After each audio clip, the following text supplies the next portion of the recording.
Welcome to a special episode of the Tig Roo Show. I am Tig. I am Roo. And I know what you're thinking. Why do I look like this? Weren't we just wearing the same clothes in the previous episode? Well, you would be absolutely wrong. Because we filmed this one first. Yes, we did. And we're not going to do another one.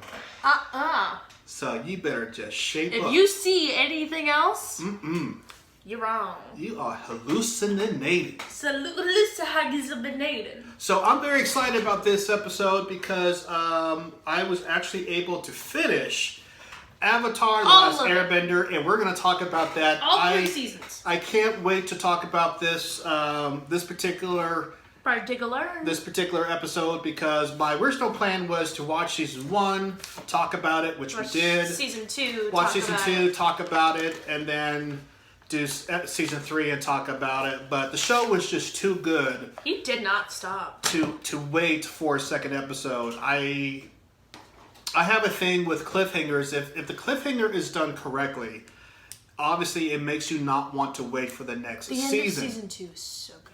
And so the benefit of binging shows is you don't have to wait. Oh no. Especially if all of them are already on Netflix. Yeah.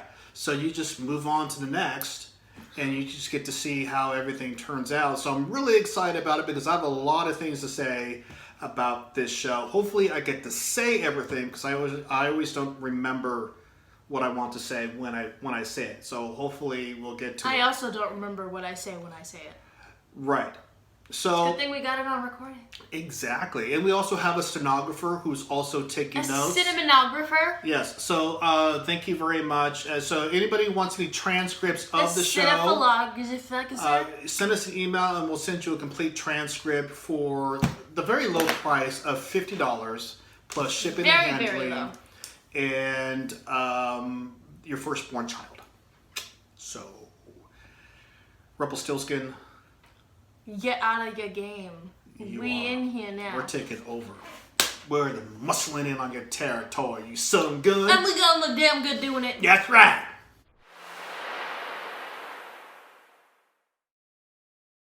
So, where to start? Avatar: The Last Airbender. Now, Zuko's redemption arc. Very good. Now, the great thing about Zuko's redemption arc is really it's a hero's journey. And there's a lot of frustrating things about Zuko's arc because it really shows the struggle of what he's going through. And all 3 seasons really follow kind of a standard movie trilogy arc. And it was, to me, it reminded me of the original Star Wars trilogy. Because you have, obviously, the first movie where you get to understand the characters, you get to understand the world and the dilemma and the challenge and the problems that the world is facing and what the characters have to do, and they get set on their journey. And the second season is that they're still active on that journey, but then things start to turn dark for the heroes. Azula. So within each season there is a story arc, right? So, and when you talk about all 3 seasons, it's like a trilogy. There's an overall story arc that covers the whole thing. So there's battles that they win, there's battles that they lose, and there's 2 steps forward, 1 step back. And then by the time you get to the end of the second season, that is where, keeping on the metaphor, that is where Luke gets his hand cut off. That's where Luke and Leia get captured. This is where Han gets put in the carbonite. This is, all that stuff. So things turn dark for the heroes, and then you get into the 3rd season where they have to pick themselves up from being defeated and move on and try to figure out how they're going to finish off and win, if hopefully the story ends that way. So that's what I like about it. It reminds me of the best way to tell a trilogy, which I think Star Wars does. The original Star Wars. The sequel series did not. It is really... Sequel series bad. Ultimately, the only trilogy that I feel follows that formula almost perfectly. Some people say The Matrix kind of follows that too, but I think Matrix Reloaded and Revolutions could have been written a little bit better to follow that. But anyway, so Zuko's arc was... Prince Zuko. It was effective. I think it was effective. I love that they had him placed among like the common people in Ba Sing Se. He was so conflicted. He was so awkward. I love him. And what makes his character, what makes it really satisfying the way his character ends up is the relationship he has with Uncle Iroh. And the fact that they've been living among the people that have been... Iroh made his own dreams and he made them happen. The people that they've been living with amongst the people that the Fire Nation has been suppressing for, 100 years and warring with for 100 years in the tea shop, and he finally got a taste of real life as a commoner. Yeah, one of the things that Zuko never got was the ability to feel unburdened. Yeah. Growing up under his father, he felt overshadowed the entire time. And since he was with only Iroh back in Ba Sing Se by themselves, he didn't have any expectations to live up to. He didn't have to try to win over anyone's affections. It was just Iroh. He had too much weight on his shoulders. Oh, yeah. He had too much reliance on trying to regain his honor. And I'm not sure if I mentioned it on this show, but I think I mentioned it in conversations that, especially while watching the show, that he never really lost his honor. Because there's two types of honor, I guess, if you really want to think about it. The honor that you inherently have, that sometimes you start to doubt yourself about the type of person you are. And then there's a type of honor that people either give you or perceive upon you. So he thinks his honor was taken away by his father. But his moral code was still there. But his moral code was still there. And that in itself was honorable. And the reason why his moral code was still there because his uncle was there. He may have burned down villages, but he never actually killed anybody. Yeah. Hey, I met you before. Yeah, I kind of burned down your village. Yeah. Oh. Yeah, sorry about that. I thought that was the funniest thing. So this is the episode in the third season where Zuko is helping the gang. Sokka. Gang with 2 A's. Try to break his father out of prison, an impossible prison. Hakoda. Unfortunately, when they got there, he realized his father wasn't there. These are major spoilers, by the way. The show's been over for 15 years. If you haven't watched it's been on Netflix for a month. If you haven't watched it by now, then if you wanted to watch Avatar, you should have watched Avatar. So his father wasn't there yet, but he finds Suki. I love Suki. I love Suki. But Suki was there. Icon. And so they planned to escape until they realized that there was prisoners coming in, and then it's a 2-part episode. I think it's called The Boiling Rock. The Boiling Rock. So it's this big rock like Alcatraz in the middle of a volcano. The main point of that episode was Sokka was trying to break his father out of prison, but when they got there, they realized his father wasn't there. But they found Suki there instead. That's what I just said. That's not what you just said at all. It took me 10 minutes to get there, but that's exactly what I said.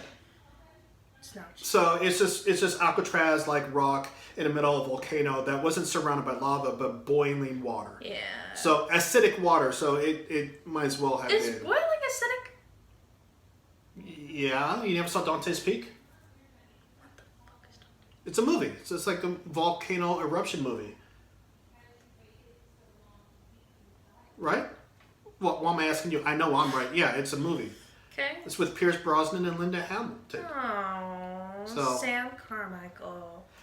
Anyway. And James Bond. So I like the Zuko story arc. I like how he ended up. Very good. You know you're doing a good job as a writer when you start to really have an emotional reaction to characters. And you know it's great when there are parallels. I love... The parallel between Aang and Zuko. They both had great expectations placed upon them, and they couldn't exactly live up to it for the longest time. And then Zuko was like, I don't need to live up to expectations that my dad placed for me because he's a bitch. If you can sit there and get angry at Zuko because he went back to his father... Which is good, that you can feel something about it. Then you know that the writing is good. So good. Because he's just a troubled boy. He just wants affection from his dad. Because his mom left him. And Azula. So when I watch certain movies... Which I need to read the comics for, because you find out what happens to their mom in the comics. Wait, there's comics? Yeah, there's like 5. But, wait. Okay, hold on. So I know what I now want from my... So, don't say anything about the... Oh, you want to read the haven't read comics? them. Okay, good. I pay attention. I haven't read them I yet. pay attention. I was just saying I want that as my prize for the last game we made. So, okay. Played. Okay. I think I can do that as long as it's not $200,000. Probably is for every edition. So what I like to do...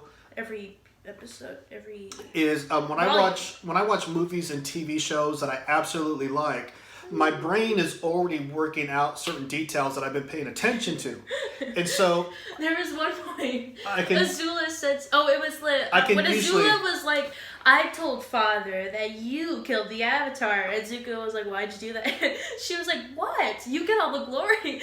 And he went, oh, that bitch. I was like, Dad, shut up. Yeah. Shut up. Yeah, I'm like, oh. You're not supposed to see this yet. Because Zuko was I'm not 12. I'm not 12. I'm not 14. Zuko was like, what did you hear? And Ozai was like, how you killed the Avatar. Who told you that? Azula told me everything. Oh, that bitch. And I was like, you're not supposed to see it yet. I'm not 12 or 14. I'm a grown-ass man. I can see these storylines play out because... It was very good. Because I'm a writer, and that's exactly what I would have done. Okay, but did you foresee the May and Ty Lee?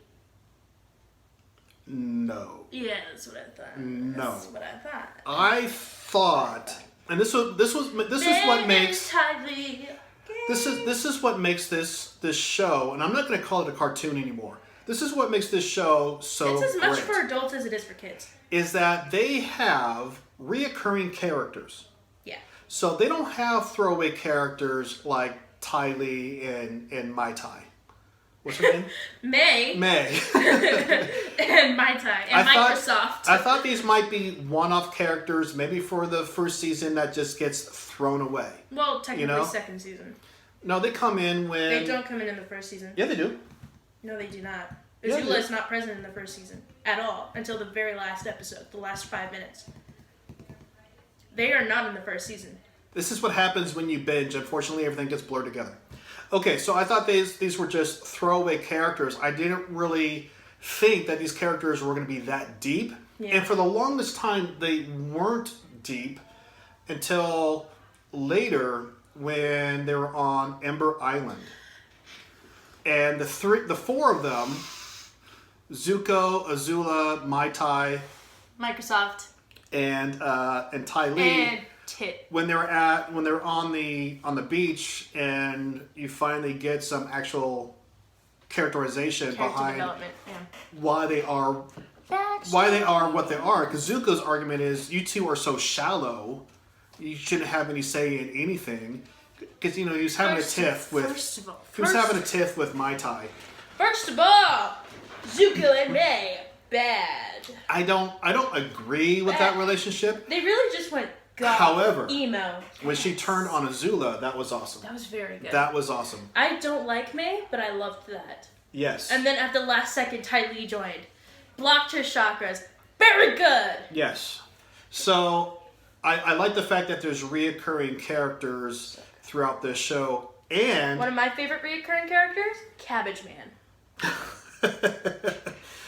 And then I also appreciate, just like in true trilogy fashion, that a lot of these characters come together towards the end. I was just thinking about that. What was it? Not the eclipse. Yes, the eclipse. Day of the eclipse. When they had the attack on... What is that city called? I don't even remember. The Fire Nation. Yeah, I don't remember. They had the attack of the capital. Uh-huh. What is the capital called? I don't even remember. Why is it suddenly gone from my brain? I don't even remember. It's all a blur to me right now. Well, they had an attack on the capital on the day of the eclipse, and then they brought everyone together, and there was... Yeah, what happened to Jet? He died. Did Jet? I don't remember that. He died. Lake Laogai? Zuko got Appa out, and right. Jet died. Because he was being mind controlled, right? No, he got hit with stone. Oh, that's right. Yeah, and then he was like, That's what. Yeah, and we'll take. Smellerby and whoever it was. Yeah, we'll take care of him. He'll be fine. He'll be fine. And then Toph was like, I remember. Yeah. Okay. Yeah. I remember now. He's dead. Yeah, I didn't like him anyway. Even towards the end, I still didn't like him. I did not care. He didn't have a redemption arc. Did not care that Jet died. He was just brainwashed, and that was it. Just an asshole. So, which is fine. At least he didn't die as a bad guy. I love his hatred towards Zuko just because he saw his uncle firebending. He went, those two are firebenders, and Zuko. Well, yeah, they hate the Fire Nation. First of all, sword, I'm gonna kill you. It was very good. Well, yeah, I mean, they raid Fire Nation soldiers. That was their thing. That was Jet's thing. He hated all Fire Nation. That's why he wanted to flood the entire village in that first appearance of his. They tried to, yeah. So, what I also really appreciate is the consistency throughout the entire show. And I'm not talking about consistency in terms of like the animation or like things that the same. Or the. I'm talking about like if someone is hurt, they're hurt for a couple episodes. Oh yeah. Especially end of season 2 for Aang, he had to actually work through his blocked Not chakras. only that, but the scar from the lightning is there, just like it normally would be. And Zuko has a scar too. That's very good. Yeah. So it's not like certain shows where there's a scar or they get hurt and then it's not there ever again. Like that one time Zuko got beat the shit out of him and he had bruises for days. Yeah, there was no reset. I remember because it was Siege of the North, I believe. Siege of the northern side of Water Tribe. Mm-hmm. Because Zuko, he had bruises all over his face because he tried to get killed. And I was like, this literally happens between 2 to 3 days. And you were like, why does he still have a bruise? And I was like, because they keep up with their shit. Yeah. They know what they're doing. I'm used to shows having a reset button. And I remember some TV critics were applauding even way in the mid-90s that the show Gargoyles by Disney, they show the cop, I want to say it's Montoya, but I don't think that's right because Montoya is from Batman. But And Princess Bride. Yeah, so the character, the cop, the main female cop was shot and they had her arm in a sling for like the next 3 episodes or something like that. And they applauded them about the realism of having her injury be sustained. Because otherwise, what's the show. point of getting shot? Yeah. I mean, Gargoyles was a very serialized show anyway. And Last Airbender is very much the same way. So I like that. And I like the fact that Aang still had that scar that he got because, it technically killed him. The battle in Ba Sing Se, so good. The best. I love it so much. That's my second favorite battle. My first favorite battle is the Agni Kai. So there's some storylines, some story elements that I can see coming from a writer's perspective. So the Azula thing about telling her father that it was Zuko. It was Zuko. You saw that one, yeah. There was something else towards the end of, I think, season 3. I think it was the what Lotus. Was I watching with you? I think it was the Lotus thing. Oh, the White Lotus? Yeah.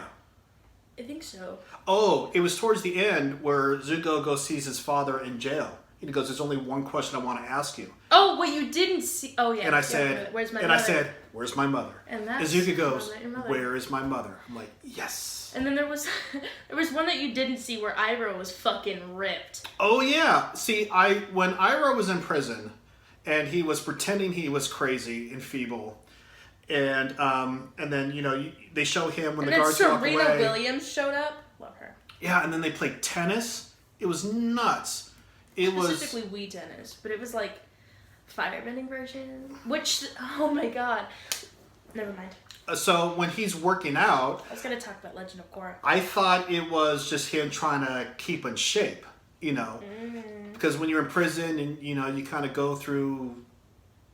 You got nowhere to go, and so your body just constantly starts to die, and either it gets fat or you get skinny or whatever. So he's keeping in shape, thinking, okay, he knows he's going to get out soon somehow, or he's going to escape.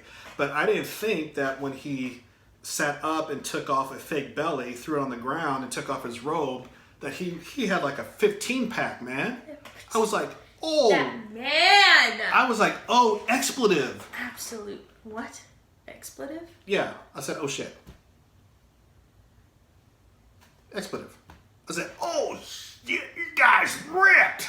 So that took me by surprise. Eyebrow. Incredible. And Midge was watching the episode of the 4 short stories in season 2. Tales of Ba Sing Se. And we were on the Iroh story, and Hermione was sitting between us, and so I was looking at Midge for some reason. I think it's because I looked at Hermione and I noticed that there was Midge's eyes were watering up. I'm like, okay, maybe she's got allergies or something. So slow. And then we got towards the end, Fragile. where he's in front of the tree that I'm guessing that his son died right there on the battlefield. And once he started singing that song, I looked at Midge and I said, you know what? You're not allowed to start crying 5 minutes before we get to a sad part. So I thought that was kind of funny. To be fair, never mind. I was confusing Tales of Ba Sing Se with Appa's Lost Days. But I forgot that Momo had his entire... Midge couldn't watch that episode again. Really? Yeah, she said, I gotta... Yeah. Those are so good. She says, I gotta go in my room, otherwise I'm gonna cry. That episode is so sad, but it's so good. I don't think there is a single character on that show that was not well written. I don't know where did the Earth King go? He never came back. He just went exploring. He never came back with Bosco. I love Bosco. He never came back. Bosco. It's like everyone else is back fighting for the war, but he didn't come back. I love Bosco. I love Bosco. It's one of those shows that makes you realize that... Surely you mean his pet platybear, right? No, you just said bear. So good. Yeah. It's one of those shows that make you realize that from a real perspective, wars are fought pretty much by the young. Rebellions are fought and won by the future generation that needs to make it better. And the old generation is there to help, guide, and support and fight along with. Of reality. So it's not up to the old guard. Reality. It's not up to the old guard to fight these wars. It's for the next generation to step up. Specifically because that is essentially Sokka's storyline. Yeah. Specifically because, first of all, the war's been going on for 100 years. Yes. Sokka has no storyline until season 3. Well, only because... He does. Only because we need Aang's storyline, we need Katara's storyline in terms of character growth, and then you get Sokka to step up. Because otherwise it's too much. If you paid attention, Sokka has been growing. He's been growing from the start, but he really doesn't come into his own. He started as a misogynist. Until the actual war begins. Well, you could just say that that's up to his actual character. He's always wanted to go to war. Yeah, everything before that has been leading them down that road. But I will say that you don't get an actual taste of that story arc until he tries to present his plan for the Day of the Black Sun. Season 1 and Season 2, in terms of Sokka, for me, is about him taking failings in a lot of places. But learning how to be a leader. 1, that's him getting over his misogyny. And strategy. 2, it's him getting over feeling useless. Yes. Because he doesn't bend. He's... Right. Throughout the first season, and about half of the second season before Suki actually joins the gang, he is the only non-bender. You get the first taste of what he's supposed to become. And he's always treated as a joke. At the Battle of the Northern Water Tribe. That's when you get that first taste of Sokka is meant for something important. Mm-hmm. Not just as a... But he always has great ideas. Not just as a warrior, but as a strategist and as a leader that he gets from his father, obviously. From the start, he was great. And he had a taste of it in the first season, I think. Mm-hmm. Yes, because Toph wasn't there. The first season when they did find Hakoda. Not Hakoda. Yeah, Hakoda. Before he got arrested, it was Hakoda and Baku? His friend. He had a burnt arm. I forgot his name. I don't remember. Starts with a B. It's fine. But he did get a taste of it when his dad was like, do you want to come with me? And Sokka was like, yes. And then something happened. And they all gathered up again and they went to go fight stuff.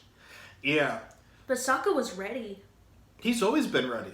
Even from the first episode, he was ready. Even from 2 years before the first episode, when his dad left, he was ready to fight. But they spent so much time developing Aang's character, so much time developing Katara's character, and you can see how great they are as a character. That Sokka has been, his progression has been really slow. But it's what he deserves. Purposeful. He needs devoted time. And they were using him for comic relief for the kiddies. Yeah. But then you see, by the time he realizes and tells Katara, Aang's like, I feel useless, and he goes and gets trained and gets his space sword. So cool. I don't think Space Earth is really a thing. That he really, So cool. as I like to call, he really levels up. His character really transforms into something That's so cool. better and more than he was before. Definitely because he starts that training by admitting humility. Yeah, and He's so like, he I matures. don't deserve your time, but I want to try. And then his master was like, okay. Yeah, so he really grows up there. Okay, sis. And it becomes a really, really integral part in the rest of the story. So Good. It's so good. So I think another great thing about the show is that you have absolutely powerful women characters. which they fought for so hard. All of them. I know the Katara and Master Pakku fight scene. It was originally planned that Katara was going to lose and Aang was going to come to her rescue. But I think it was Brian Konietzko. He fought. It was either him or someone else in specific that I can't remember the name for. But they fought really hard for Katara to actually prove herself. Katara is as much of a hero, if not maybe more so, than Aang. She's definitely flawed. Yes. Definitely. Specifically, her love for her mother. She has the hope, she has the compassion, she has the bravery, she has She's the got tenacity. the ferocity. So It's like her and Hermione Granger. They're both ruthless when they need to be. I think the epitome of her character is the Painted Lady episode. Yes. And Specifically the line, no, I will never turn my back on someone who needs me.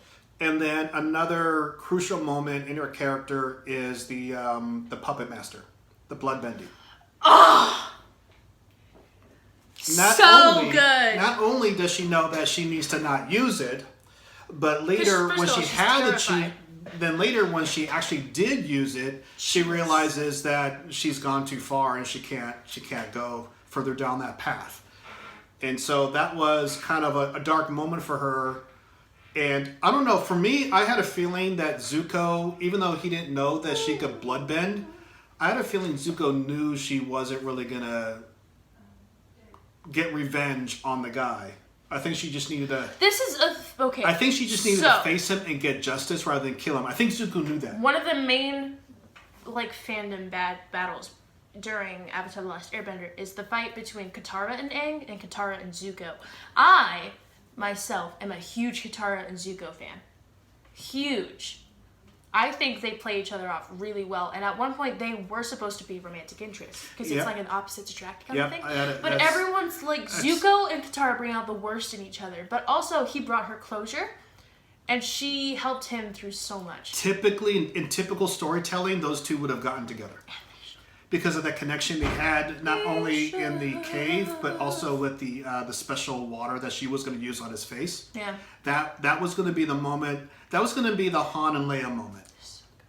And so technically in normal storytelling, they would have gotten together because Aang in that scenario would have been Luke and he wouldn't have gotten together with Katara. So good. So good. I think... I love Zuko and Katara. I love Zuko and Katara. Definitely though, because I self-identify with Katara and I love Zuko. But also, Zuko and Katara. So it's interesting. So Katara is a really strong female character. Suki is a very much Toph. yeah. They bomb. Oh man, Suki now. Suki. She is awesome. She is awesome, and she can hold her own. She doesn't need. She doesn't She need a held man. her own from the she start. doesn't need anybody to rescue her at all. Well, I mean, she needed to get out of the prison, but who didn't? She's awesome. I love her. She's awesome. And Toph, my favorite. My favorite. How they handle that character is brilliant. So bad. Obviously, they don't forget she's blind. Obviously, yeah. they don't forget that. So they don't fall into the normal traps when writing that character and also animating that character. She's always not looking. Well, she's usually looking down. Yeah. She's always looking away. But That's one thing that bothers me about the Toph memes. They always make her look the wrong way. She knows where she's looking. yeah, she knows where But she's looking, also, but she doesn't have that's- anything to focus on. Definitely because they did make that joke within the show. I think it was, they were looking for someone. I think it was Aang, Sokka, and Toph. They were all looking for something, and Toph just looked the other direction. It was funny, but also impractical, but funny. Yeah, she does it on purpose. Definitely, yeah. And so that was great. I do like that. Azula, of course, is a really strong character, very evil character. Can we talk about her character development? Very evil character. I do like the fact that she goes mad at the end. Mad with power. Which is kind of Definitely not, though. funny though, because her father would still be the lord of everything. That's why I don't think she went mad with power. She just went mad because everyone she knew betrayed her. And She her was father rendered lonely. her useless. That's true. She was lonely. She was fine until She didn't May have and Ty anybody. Lee betrayed her because she went too far. And then, Yeah. I think it was definitely, there was one point, I think it was the Boiling Rock specifically, that was the first time she actually planned on killing Zuko. And that's where May was like, I love Yeah. Zuko more than I fear you. And there is a difference between having subjects that fear you and having people that you consider your friends that you can torment and play with. She didn't have anyone to play with anymore. She did trust May and Ty Lee. Yeah, She but trusted them. she was cruel to them. Definitely, yeah. Just like she was cruel to everybody. She didn't have those people anymore. Yeah, and it was definitely proven by Azula's mom. It's like Mean At the Girls. very end. It's like Mean Girls or Heathers. There's the ringleader, and then there's the two that, are kind of the minions that she picks on all the time. And she knows that at the time, she felt like they would never leave her because they're just as bad and twisted as she is. And they kind of enjoy kind of doing the stuff that they're sent out to do. But the moment that technically Azula betrays them before they betray her. When Azula started losing her mind, Yeah, when she and started her losing her mind. mom showed up because Azula was afraid she would never So- be loved, and then her friends left her, and her dad gave her a useless title, and then her mom showed up. So when May betrayed her, it's only because technically Azula was going to betray May by killing the one guy she loved. Also, she was gonna kill her brother, Even though they were broken up at the time. and she was gonna kill her brother. Which wouldn't have mattered before they hooked up. Yeah, it would've. I don't think it would have mattered. Yeah, it would've. I don't think... May always was interested in Zuko. Yeah, but... And even so, killing your brother is an act of treason, especially, or even if Zuko was dishonorable. And I will say this because that's the reason Zuko and Azula's mom had to leave. Because she suggested treason to Ozai, and Ozai was like, if you go through with this, you gotta go. She was like, okay, but I'm gonna protect my kids. Well, even Ozai was saying that banishment was too nice of a punishment. Well, yeah, Which- but that which- doesn't mean he was actually gonna go through with it. Which meant that, killing him would have been better, but he didn't. Because that was still treason and he would have been looked down on. Not if the Fire Lord kills his own son, it wouldn't look down on. Yeah. No. Yeah. Not if it's treason. What are you talking about? I don't even know anymore. The price for treason is death, not banishment. Okay, but Zuko didn't actually commit treason. I'm talking about Ozai committing treason. Whatevs. Zuko's mom was like, hey, I want to protect my kids. Here's how this is going to happen. I'm going to kill your dad for you. And Ozai was like, if you do that, you got to leave. And she was like, fine, but only because you were gonna kill Zuko. That's what Ozai was going to do. He was going to kill Zuko. I must have missed that somewhere. It was somewhere in the backstory. I think it was when Zuko was going through his brain. Okay. You know, when he was sick and all, I think that was going on. I don't know. But Ozai was going to kill Zuko. That's why his mom left. She was like, if you don't kill Zuko, I will kill your dad, and you will become Fire Lord. I knew there was something happening where she decided to leave because... She didn't want to, but she wanted to protect Zuko. Yeah. I knew Azula was planning something in the back of my mind. She was planning on something. Like what? Like, she would... I don't know. I had this thought that Azula was going to kill her grandfather so her dad can take over... She was like 8. Yeah, but you saw how twisted she was. Yeah, but... there would have been no way of protecting her.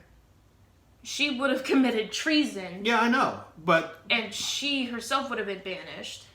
And or killed. But not just in fictional stories, but even throughout history, that's how most people take power, is by killing the ones in power. And it usually happens when in family, like, I don't know, Hamlet. Okay, but it's still treason. Well, yeah, it's still treason. It's still looked down upon for killing a family member. Yeah, but if people are scared of you, then they don't do anything. But that's what I thought. Yeah, they do! That's what I thought was going to happen. Okay, alright. I don't want to speak anymore. My brain is rotting. When Hamlet's father died, and his uncle killed his father, there was no way to prove it. So Hamlet proved it. So Hamlet proved it. And his dad was like, yo, but if you can, me. And Hamlet went, okay. But if you can assassinate someone and get away with Everyone died. That's true. Everyone died. That is true. That's why it's a tragedy. And then who took over? Fortinbras. Was it Fortinbras? Fortinbras. Fortinbras? Did they win the war? Well, everyone was dead, so yeah, they took over the, what is it, little king state thing. I'm sure someone was left. Yeah, Horatio. Yes, was Horatio. left. I was gonna say Laertes, but it wasn't Laertes. Yeah, Horatio was left. Although he was, he wasn't nobility. Sweet, sweet he wasn't nobility though. No, but he was of good standing. Yeah, so he did go to a good college in, what is it, Wales? I think it was corn. I think it was Wales. Was it corn? It was in the corn. He was in the maize. Children of Corn. Shucking corn. It was a good school. Shucks. Yeah. So anyway. Oh well. Outside the Last Airbender, very good series. It's a brilliant show. It reminded me, with the recurring characters, it reminded me of Star Trek Deep Space Nine. And I like the fact that all the characters kind of come together towards the end to help fight in the battle. And of course, the masters that train them as well. All members of the White Lotus. So it was very satisfying show to watch. It really was. But the girls so in the city I will dare say. So pretty. I will dare say that Avatar: The Last Airbender is probably the best children's show. The best animated show ever written. There. I said it. It does have its flaws, though. Well, yeah. I mean, all shows have their flaws. All writing has their flaws, but consistently, so good. It is well done. Animation is consistent. The writing is consistent. There might be some things. There's some filler episodes in there. And I'm so excited for the live action. But it's all connected. It's actually written by Brian Konietzko and Michael Dante DiMartino. It's just brilliant. I can't. Michael DiMartino. It's brilliant. Why do I keep doing that? I don't think there's any other show that matches that. Even Batman the Animated Series has some inconsistencies in terms of animation and writing. Are you gonna watch Legend of Korra? Yeah, if I can find it. We can order it. If I can find it. Fucking find it. So I think it's really good. It's very controversial for the choices that Korra makes throughout the series, but I loved it. Like I said before, Avatar: Last Airbender is not a kid show. It is not a kid show. There is an actual saga on the show. It really is.